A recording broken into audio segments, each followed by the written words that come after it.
Hi, and welcome back to Easy Spanish with Tim, con Señor Tim. We're on number 3 using the verb ser right here. We're constructing sentences saying where people are from. So this name is Lisette and I. Lisette y yo. We're going to use the verb ser and then from France, de Francia. Lisette y yo, the verb ser and the location from France, de Francia. So we're going to use our verb. There are two people, right? Lisette and I, or she and I, which is another way of saying what in English. We. So with we, which is nosotros or nosotras, we're going to use somos. Lisette and I are from France. Lisette y yo somos de Francia. Now, like we said in the last lesson, once you use somos, you don't even need this. Somos de Francia. We're from France. This is both we and are. Somos. Somos de Francia. Or you can do the long sentence. Lisette and I somos de Francia. Lisette and I. Lisette y yo somos de Francia.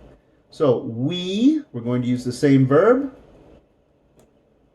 And then we're going to use, because it's Lisette and I, you can either use nosotras if it is two females, or mixed company, nosotros. Nosotras somos de Francia, we're from. Or nosotros somos de Francia, or just somos de Francia. There are many options here. Okay? All right, let's take a look at using our question words that we were learning in the last lesson. ¿Qué es is what's.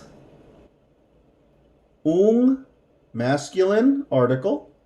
That's a. What's a book? What's a book? Un libro. ¿Qué es un libro? ¿Qué es un libro? ¿Qué es un libro? Remember that UN is not going to sound like un. It's going to have a ng, like a little muted G at the end of the N in English. Un. ¿Qué es un libro? Number 2, ¿dónde está? Where is, right? Famous, ¿dónde está el baño? Where's the bathroom? Famous line and question that everybody should know, regardless of who you are. ¿Dónde está? Where is? ¿Dónde está el gato? Where's the cat? El gato. ¿Cuál es tuyo? Which is yours? Which is yours? ¿Cuál es tuyo? Which is yours?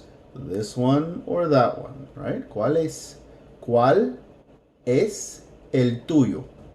¿Cuál es el tuyo? Which is yours? Now notice they put the el in there, even though we don't have the here. So there are some differences in the way we construct questions sometimes. Number 4, te gusta. Te gusta. Do you like chocolate? Do you like chocolate? Te gusta el chocolate. El chocolate. Notice the doesn't exist in English, but it does in Spanish. So many times we're going to use that when we don't use it in English. So let's practice that. Te gusta, so that's like, as in liking food, like the day. Te gusta el día? Do you like the day? Okay. If we're talking about a relationship, it would be a different verb. Okay, so this is more like, do you like a situation? Do you like a food? Things like that. ¿Te gusta el chocolate? So notice chocolate. Chocolate. So latte is going to be like that coffee drink. Latte. Latte. Chocolate.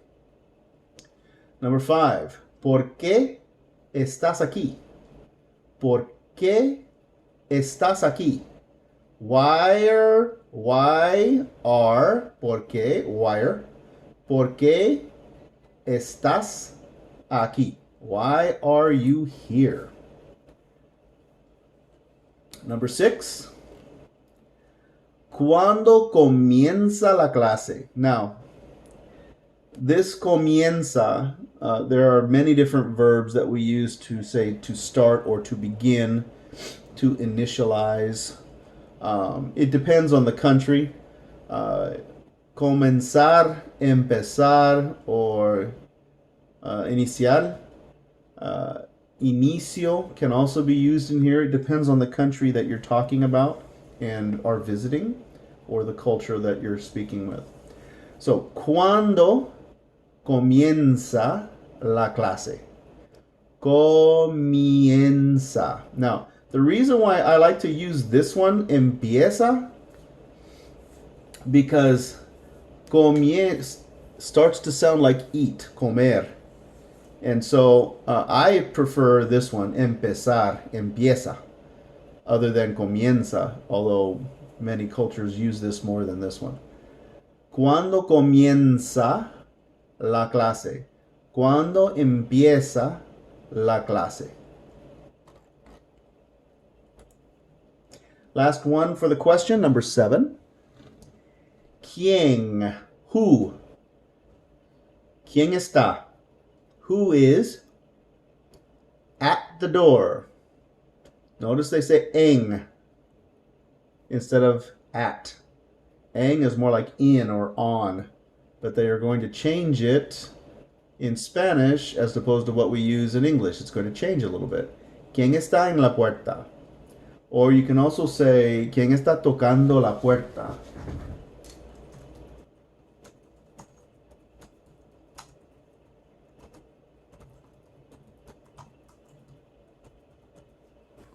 Okay, that would be a different type of question. That's who's knocking. Who's knocking? Who's knocking the door? Right? So, ¿quién está tocando la puerta? Who's knocking at the door?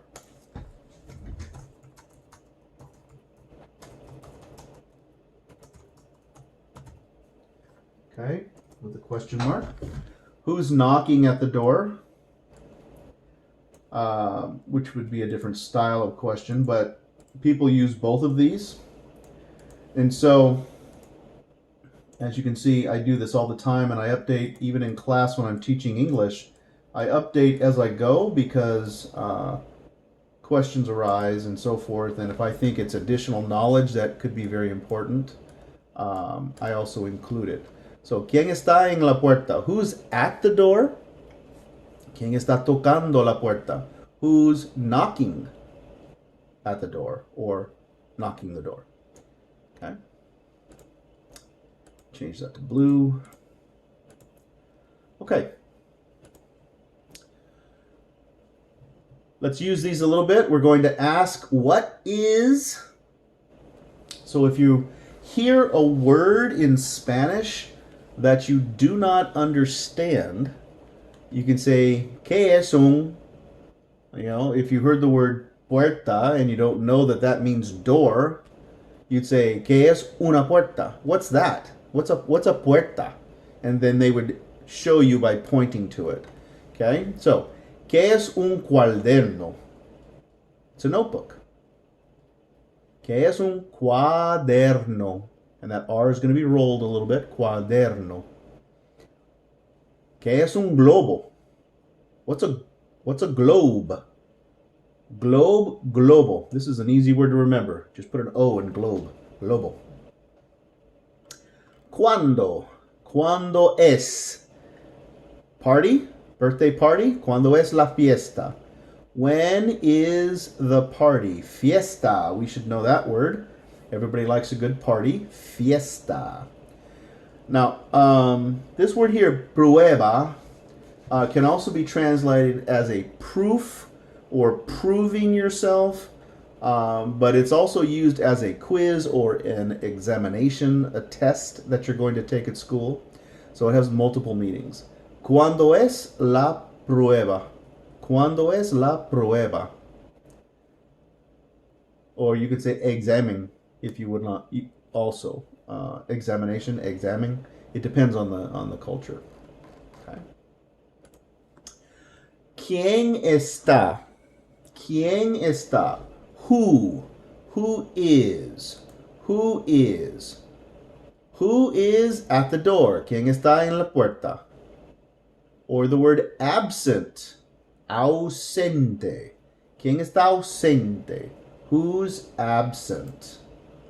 Who's absent? Down below,